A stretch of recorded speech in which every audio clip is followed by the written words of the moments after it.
Tardes, me presento, me llamo Francisco Ignacio Arau Muñoz, interno de Medicina de sexto año de la Universidad Andrés Bello, y el día de hoy les voy a hablar de la inflamación crónica de bajo grado, de un manejo integral para reducir los estresores del cuerpo.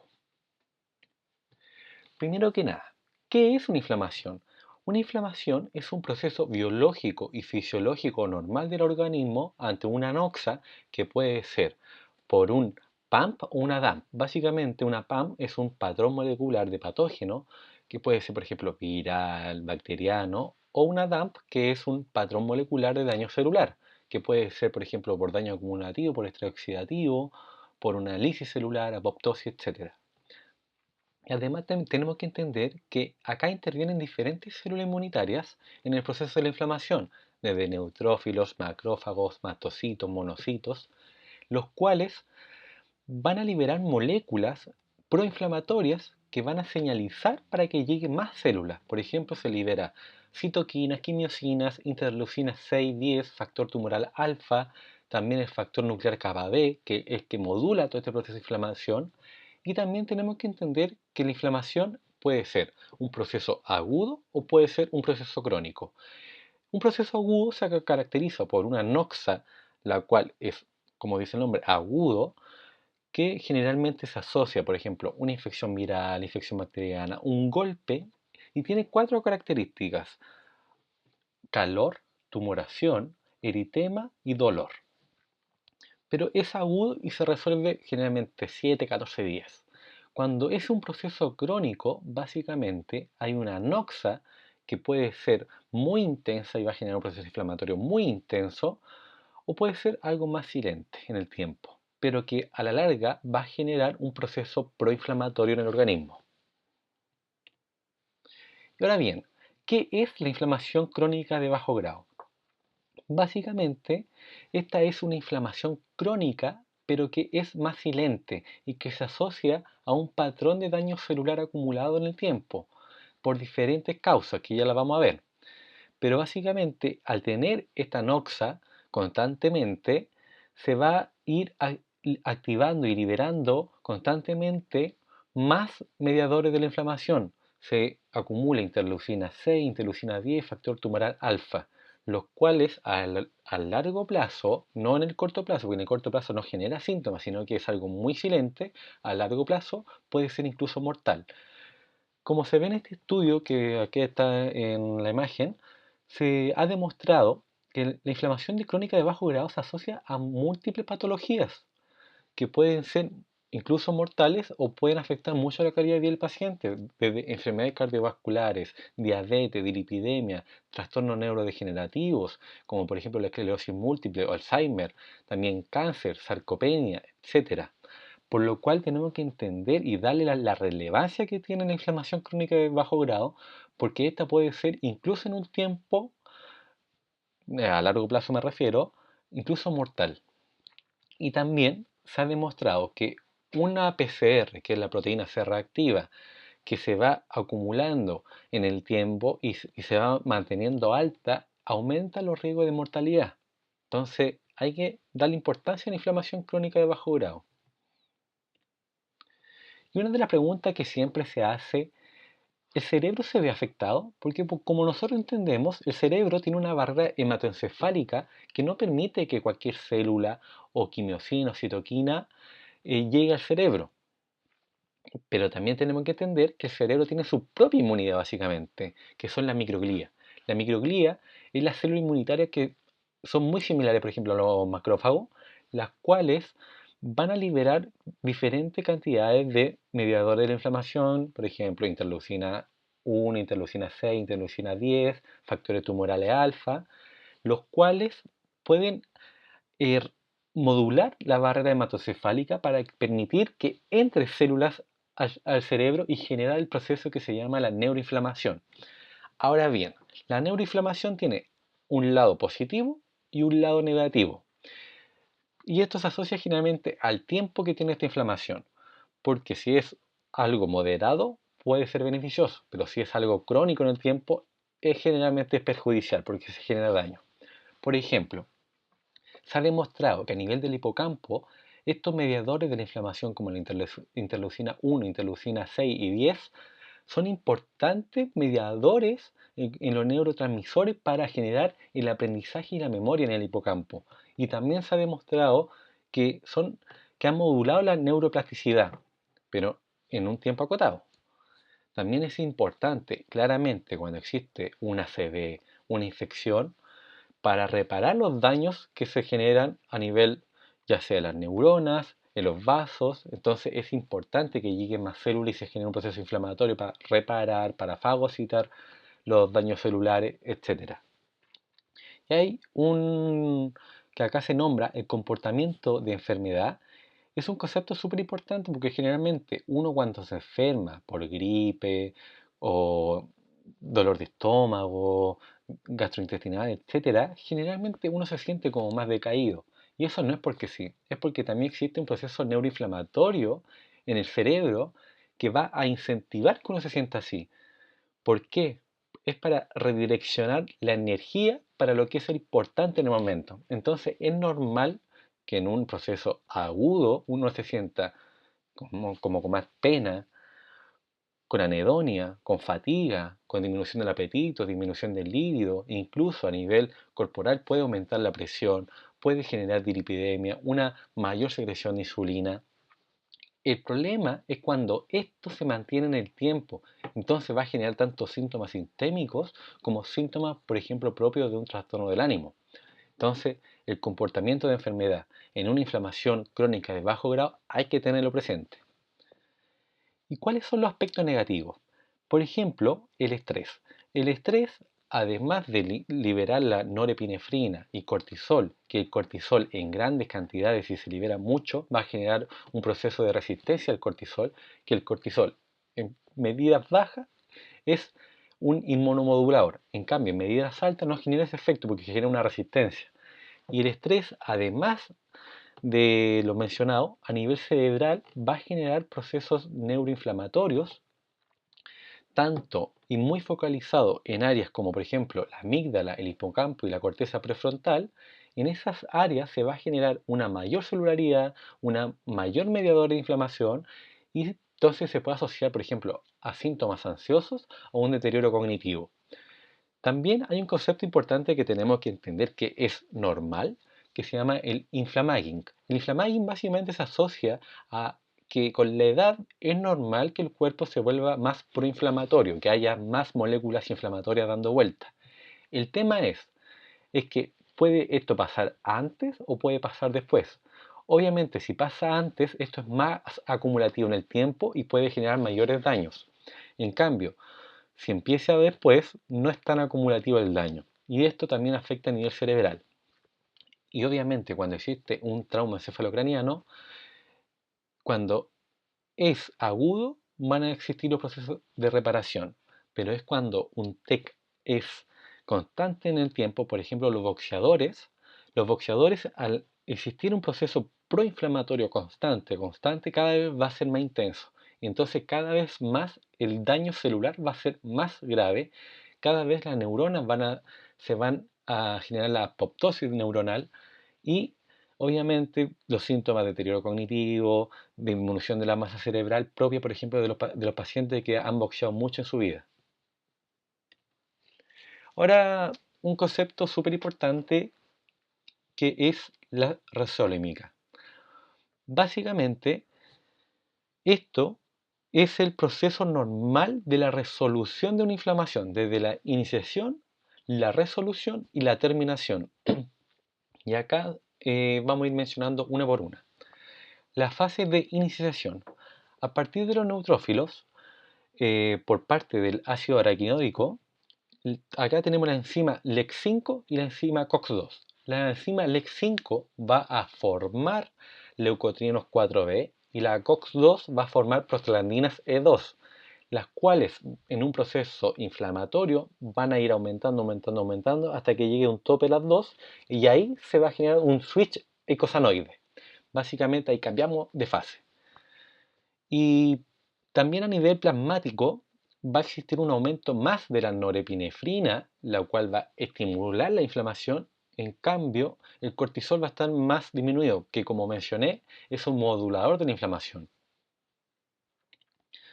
Ahora pasamos a la fase de la resolución, que básicamente existe un cambio. Ya no está la LOX5, sino que está la LOX12. La LOX12 va a producir lipoxinas, que son moléculas más antiinflamatorias. Entonces va a disminuir la inflamación, va a disminuir la prostaglandina E2 y los leucotrienos 4B y va a aumentar la lipoxina hasta cierto punto que cambiamos de fase. Y a nivel plasmático, la norepinefrina se iguala con el cortisol y básicamente al igualarse también marca el hito que pasamos a la fase de terminación. Y esta es súper importante porque acá entra el concepto del omega 3. El omega 3 es súper importante y después vamos a mencionar de dónde podemos sacarlo y todo eso. ¿Por qué? Porque primero que nada el cuerpo no lo sintetiza. Necesitamos sacarlo de la alimentación o suplementarlo. Y esto va a formar el EPA y el DHA, que son súper importantes para formar las resolvinas y las neuroprotectinas. Que estas al final van a dar por terminada la inflamación, van a reducir. Y también a nivel plasmático el cortisol va a aumentar más que la norepinefrina y va a modular la inflamación. Entonces, acá es básicamente cuando termina la inflamación. Entonces, cuando existe un déficit, por ejemplo, de omega 3 o inhibidores de la COX, se va a ver afectada esto y va a promover la inflamación. Ahora bien, las causas de inflamación de bajo grado son múltiples.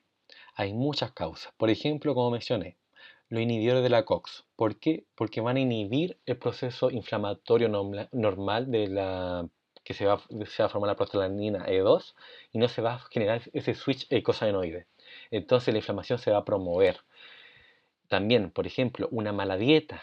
¿Por qué una mala dieta? Un paciente que generalmente come muchos ultraprocesados, alimentos hiperglicémicos, también, por ejemplo, que no se alimenta correctamente con fruta, verduras, pescado, va a tener un déficit, por ejemplo, de omega 3. También la alimentación van a generar un proceso inflamatorio en el cuerpo y también puede alterar la microbiota. Y eso es un concepto súper importante, la microbiota intestinal. La microbiota intestinal, cuando está funcionando bien, y está en equilibrio, todo perfecto. Pero cuando existe una disbiosis intestinal, va a liberar diferentes moléculas que van a promover la inflamación porque va a aumentar la permeabilidad intestinal, estas moléculas se van a ir al torrente sanguíneo y estas son extrañas para el cuerpo, entonces van a promover una inflamación. Y la disbiosis intestinal se ve en diferentes causas, en diferentes comorbilidades, por ejemplo, la obesidad. La obesidad también es una causa súper importante de inflamación crónica de bajo grado. ¿Por qué? Porque al tener tanto tejido adiposo visceral, este tejido adiposo visceral va a generar procesos de hiperinsulinemia, un síndrome metabólico y también al haber tantas células va a haber más muerte celular. Y al haber más muerte celular se va a generar más procesos proinflamatorios, que son las DAMP, y al haber más DAMP se va a liberar constantemente más citoquina, más quimiosina, más interleucina y eso se va a ir acumulando en el tiempo. Va a haber más inflamación en el tiempo, por lo cual la obesidad es un factor súper importante de riesgo de inflamación, de inflamación crónica de bajo grado. La hiperinsulinemia por sí sola también promueve la inflamación inhibiendo la TH3, que es una molécula súper importante, que es una célula súper importante antiinflamatoria, también promoviendo células proinflamatorias. Entonces, la hiperinsulinemia por sí sola ya es mala para la inflamación. Obviamente, infecciones crónicas, por ejemplo, de citomegalovirus, de virus Epstein-Barr o de hepatitis C, por ejemplo, estas infecciones crónicas que se mantienen en el tiempo van a generar por un PAM, básicamente por un patrón molecular de patógeno, constantemente un proceso inflamatorio. Como mencioné antes, el estrés crónico, además de la neuroinflamación, a nivel del cuerpo también te va a generar una inflamación. ¿Por qué? Porque se va a estar liberando constantemente norepinefrina, cortisol, y al liberarse tanto cortisol se va a generar una resistencia de cortisol. Entonces ya no va a inmunomodular y inmunosuprimir la inflamación, sino que se va a ir promoviendo, porque la norepinefrina va a ir activando y se va a activar el sistema simpático, se va a inhibir el sistema parasimpático. Todo va a promover para la inflamación y la neuroinflamación, súper importante en el estrés. Y el mal sueño. Ahora constantemente la gente está durmiendo mal. El problema es que cuando uno duerme más de 10 horas o menos de 6 horas, ya es dormir mal. ¿Y por qué el sueño es tan importante? El sueño, además de procesos súper importantes para el aprendizaje, la memoria, en el sueño también es cuando existe mayor cantidad de reparación celular y también de liberación y limpieza de las toxinas del cuerpo que durante el día se van a ir acumulando. Entonces, un mal dormir se asocia mucho a este cúmulo y mayor daño celular. Entonces, es súper importante tenerlo presente. Como mencioné antes, la edad también es un factor de riesgo de la inflamación crónica de bajo grado que puede ser normal, pero con el acúmulo de todas estas cosas, también puede generar una inflamación más aumentada. Y un factor importante que hay que tenerlo presente es la contaminación ambiental y el estilo de vida actual. Nuestros antepasados, los Homo sapiens, eran seres humanos cazadores, eran nómades, eran con un estilo de vida con contacto con la naturaleza, era constantemente mucho más activos. Tenían actividad física constante, entonces tenían un estilo de vida antiinflamatorio. En cambio, ahora el estilo de vida actual, la gente es más sedentaria. La gente ya no comparte mucho. La gente se queda más en las casas o tiene que trabajar horas extenuantes de las 6 de la mañana hasta las 6 de la tarde, todo el día sentado. Ese estilo de vida actual, los estresores actuales, el poco contacto con la naturaleza, es un factor súper importante para la inflamación crónica de bajo grado. Y además, interesante también, al día consumimos constantemente microplásticos, que es equivalente casi a una tarjeta VIP. Y eso el cuerpo obviamente lo ve como algo extraño. Los plásticos son algo inusual en el organismo, entonces constantemente se va a ir generando inflamación. Entonces hay que tener presente la inflamación crónica de bajo grado en todas estas áreas, porque el tema no es solamente que tenga, por ejemplo, la edad, sino que el estrés, la hiperinsulinemia, síndrome metabólico, obesidad, disminución de la actividad física, un mal sueño, un síndrome de colon irritable o un SIBO, todo ese cúmulo van a generar un proceso más inflamatorio. Ahora bien, nosotros, ¿cómo podemos abordar la inflamación crónica de bajo grado? ¿Cómo podemos tratarla? ¿Cómo podemos manejarla? Lamentablemente, diagnósticamente no existe ningún medidor que nos indique que el paciente tenga una inflamación de crónica de bajo grado. Podemos medir la interleucina 6, el PCR, pero no tienen buen rendimiento. Entonces, acá el enfoque del paciente tiene que ser integral. Una anamnesis próxima y remota súper completa, viendo los hábitos, estilo de vida, cómo duerme, toma agua, no toma agua, el estrés, etc. Entonces tiene que ser súper completa la anamnesis y viendo al paciente de todos los ámbitos, desde su vida personal, vida laboral, la actividad física, súper importante. Y también es súper importante individualizar paciente a paciente. Porque no a todos los pacientes, por ejemplo, le vamos a recetar cierta cantidad de omega 3 o le vamos a recetar una dieta rica en salmón, porque la situación socioeconómica de cada paciente es diferente. Entonces es súper importante individualizar cada paciente viendo los requerimientos de la persona, sus necesidades y cómo con su disponibilidad de recursos podemos ayudarla. Y además, para llegar mejor al paciente hay que ocupar diferentes estrategias. Y una de las estrategias que recomienda la guía Minsales es la siguiente. Primero, tenemos que valorar al paciente.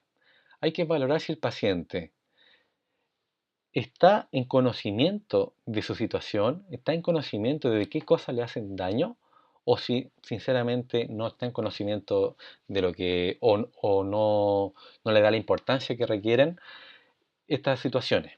Si es que es la segunda situación, al paciente nosotros le deberíamos dar una consejería, decirle qué pasa con esto, por qué el estrés le puede generar esto, la obesidad le genera esto, darle una charla más o menos motivacional para que el paciente se dé cuenta y quiera generar un cambio.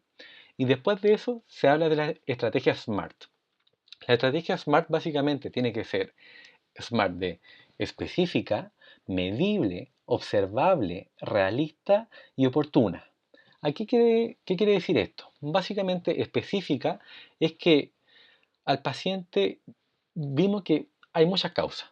Entonces vamos a ir por una. No vamos a darle de una al tratamiento la dieta, actividad física, mejorar el sueño, disminuir la obesidad, manejo de la microbiota. Vamos a ir área por área. Solamente enfocarnos en un área. Luego tiene que ser medible. Podemos ver que el paciente está mejorando con cierta característica, no sé, por ejemplo, la circunferencia abdominal. Tiene que ser observable para el paciente, porque si el paciente no ve que está mejorando, no se va a motivar para seguir mejorando. Tiene que ser también realista. Si un paciente en mucho tiempo no ha hecho actividad física, no le vas a mandar a correr una maratón, vas a hacer de a poco cambio de estilo de vida. Tiene que ser oportuna o temporal, que tiene que haber un tiempo en donde nosotros digamos ya, en 3 meses vas a mejorar esa área. Y después después de hacer esto, planificar una próxima consulta para poder medir y cuantificar y agregar otras cosas. Y otra cosa súper importante que me gustaría mencionar, que el manejo de estos pacientes es multidisciplinario. No solamente basta con el médico, sino que necesitamos psicólogos, necesitamos nutricionistas, necesitamos una red de apoyo familiar para que el paciente vaya interiorizando y vaya mejorando. Ahora bien, ¿qué medidas podemos tomar para disminuir la inflamación de bajo grado? Una de las medidas y de las mejores es la dieta. Hay diferentes tipos de dieta. Está la dieta antiinflamatoria, la dieta DASH para los pacientes hipertensivos. También está la dieta mediterránea, que la dieta mediterránea básicamente es una mayor cantidad de semillas, mayor cantidad de pescado. Pero lo más importante es que el paciente tiene que tener una alimentación variada. Como siempre se dice, una alimentación colorida. Y también tiene que disminuir el consumo, por ejemplo, de alimentos ultraprocesados, de ácido graso trans, alimentos con alto índice glicémico, porque todas estas cosas van a generar procesos proinflamatorios. Y también es súper importante el tema de la sal, porque se ha demostrado, además de sus efectos hipertensivos, daño endotelial, daño renal, también se ha demostrado que un consumo de sal exagerado va a generar en la microbiota intestinal una muerte de los lactobacillus y entonces va a generar una disbiosis. Entonces se recomienda ya sea consumir menor de 5 gramos al día o bien reemplazar la sal por una sal potásica. Entonces, súper importante el tema de la dieta, manejarla, pero nosotros no tenemos generalmente el conocimiento para darle una minuta o qué podemos eh, recomendarle. Entonces, generalmente es mejor derivarlo a un nutricionista que sea especialista en esta área de dieta antiinflamatoria. La actividad física. La actividad física, el músculo lo ve con la importancia de que solamente es un órgano que nos permite movernos, básicamente. Pero el músculo es un órgano endocrino también. Este órgano, al contraerse, libera miocinas, que son moléculas antiinflamatorias, que son súper importantes para el organismo para disminuir la inflamación. Y además de eso, también estamos contribuyendo para prevenir la sarcopenia y además la actividad física tiene un efecto muy similar a la metformina, porque esta sensibiliza para que funcione mejor la insulina. Entonces, la actividad física tenemos que mencionarla y tenemos que el paciente adhiera a esto. Y la OMS generalmente recomienda entre 150 minutos de ejercicio aeróbico moderado e intenso en la semana. Y también se recomienda siempre asociarlo con ejercicio de musculación. ¿Por qué? Porque la musculación es cuando uno contrae el músculo, es cuando mayor se liberan esta miocina. Y ahí se genera el proceso antiinflamatorio, la mejor sensibilización de la insulina, etc. Se escucha difícil hacer 150 minutos para una persona que no ha hecho mucha actividad física, por lo cual uno también puede decirle al paciente que, por ejemplo, puede hacer pausas activas, no estar todo el día sentado, cada 30 minutos pararse, caminar un poco. Si antes iba a caminar, o sea, si antes iba a comprar pan en el auto, mejor ir caminando.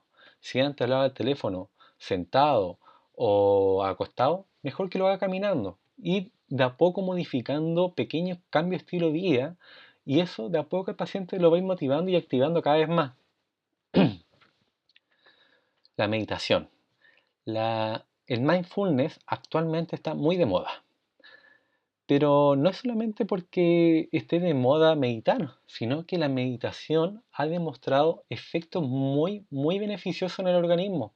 No solamente para reducir el estrés, porque ya sabemos que la meditación a nivel del cerebro, de las ondas betas altas, las baja a ondas betas bajas, incluso las baja a onda alfa. Entonces ya genera una mejor coherencia cerebral.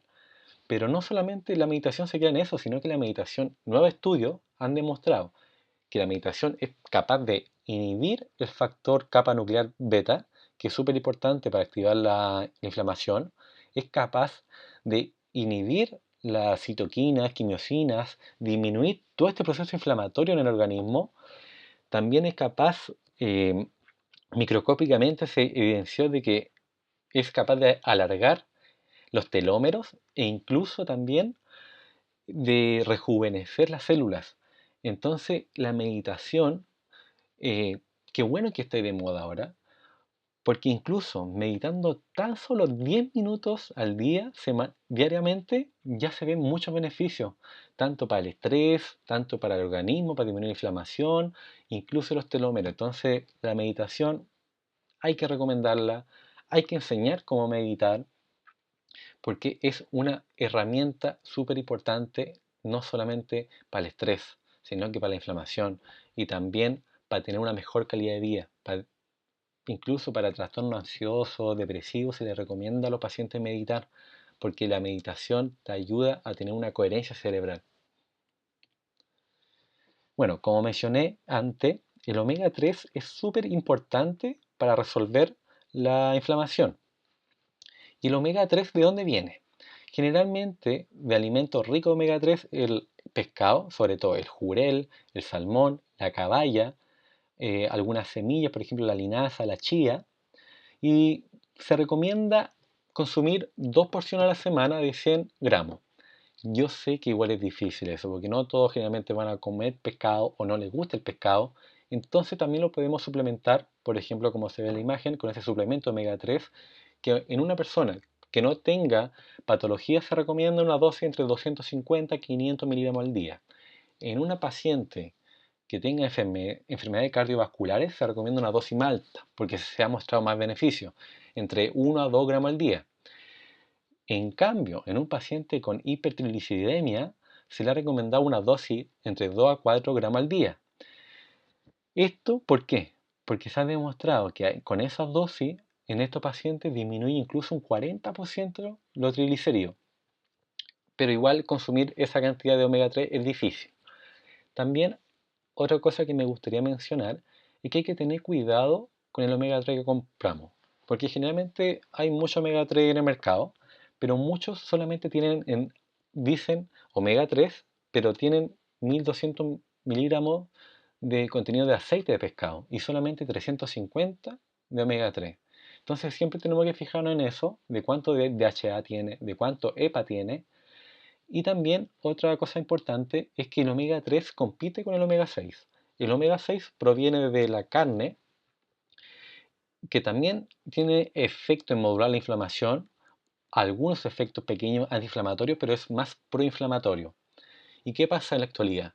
La gente está consumiendo mucha más carne que pescado. Entonces actualmente existe un desbalance entre el omega 6 y el omega 3.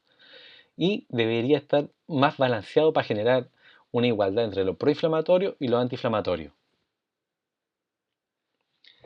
Las vitaminas, súper importante las vitaminas, sobre todo la más conocida, la vitamina C, que es un importante antioxidante y antiinflamatorio. Cuando uno habla de antioxidante, ¿a qué se refiere? Básicamente, en el cuerpo hay radicales libres. Estos radicales libres en el ADN pueden ser muy dañinos y generar proceso inflamatorio.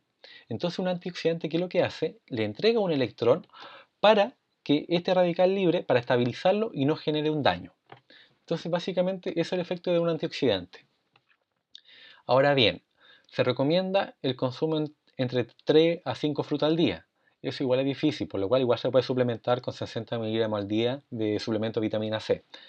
Ahora bien, no se aconseja consumir más de eso de vitamina C. ¿Por qué? Porque el cuerpo no es capaz de reabsorber más. Solamente podemos reabsorber cierta cantidad. Entonces, hay pastillas que dicen 1000 miligramos, 500 miligramos, pero el cuerpo no es capaz de reabsorberlo. Entonces, ya sea suplementándolo o con alimentación, por ejemplo, rica en pimentón rojo, que es el que más tiene vitamina C, naranja, kiwi, limón. Y otra cosa súper importante es que no solamente tenemos que enfocarnos en la vitamina C, sino que en las otras vitaminas A, E. ¿Por qué? Porque todas estas generan una sinergia en el cuerpo para generar su mejor funcionamiento. Bueno, como mencioné antes, el mal sueño se asocia mucho a una inflamación crónica de bajo grado, por lo cual ahora las recomendaciones son entre dormir entre 7 a 9 horas. Porque uno cuando duerme más de 10 horas o cuando duerme menor de 6 horas, se generan estos procesos de daño.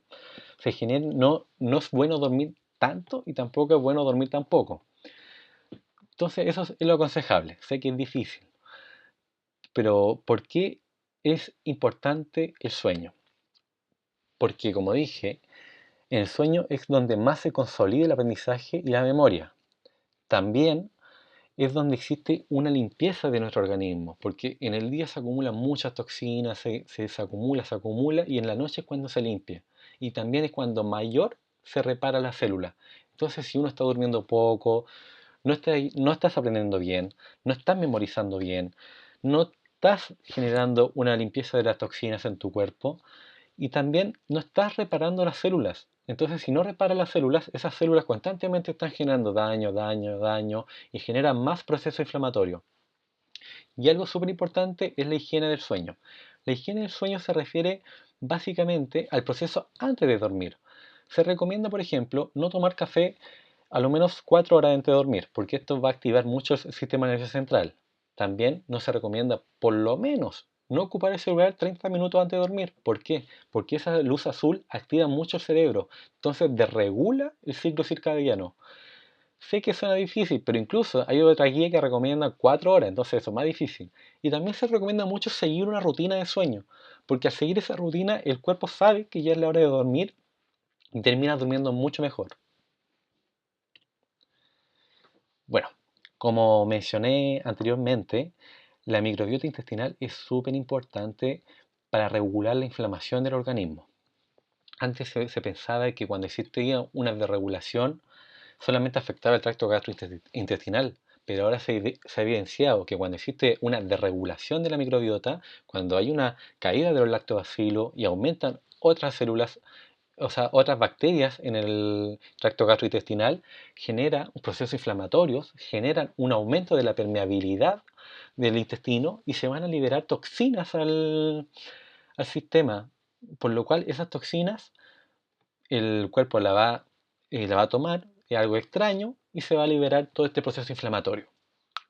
Por lo cual, mantener una correcta microbiota intestinal, ya sea, por ejemplo, con la dieta, con probióticos, o bien si el paciente, por ejemplo, ya llega con un SIBO, que es un sobrecrecimiento bacteriano en el intestino delgado, si ya llega con eso, tratar eso. Otra cosa súper importante es que el consumo de fibra se ha asociado con la formación de ácido graso de cadena corta, que serían el acetato, el butirato y el propionato, que se han asociado a procesos de disminuir la inflamación de forma sistémica e incluso a proteger el corazón y reducir la presión arterial. Entonces, cada vez las investigaciones están demostrando que la microbiota intestinal es súper importante para tener una buena salud. Y bueno, Como terapia alternativas, por ejemplo, tenemos la medicina bioreguladora. Tenemos el Traumel, que en su contenido tiene árnica, que es un potente antiinflamatorio que regula los mediadores de la inflamación, también estimula a la célula TH3 para generar mayor proceso antiinflamatorio. Se recomienda una dosis entre una pastilla sublingual cada 8 horas o 10 gotitas cada 8 horas, dependiendo cómo venga el Traumel. También tenemos la cúrcuma. La cúrcuma es un superalimento. ¿Por qué? Porque la cúrcuma es capaz de disminuir la PCR, inhibir el factor nuclear kappa B, disminuir también los procesos inflamatorios, disminuir la interleucina, el factor tumoral alfa, disminuir el LDL y los triglicéridos, también aumentar el HDL e incluso sensibiliza la insulina. Entonces, la cúrcuma es un superalimento que se podría considerar como una alimentación más continua en nuestra vida diaria. Se puede tomar en pastilla y la dosis generalmente en un paciente que quiere prevenir son 400 miligramos al día. En un paciente que ya tiene patologías crónicas se recomienda una dosis entre 1,5 gramos al día a 2. El jengibre.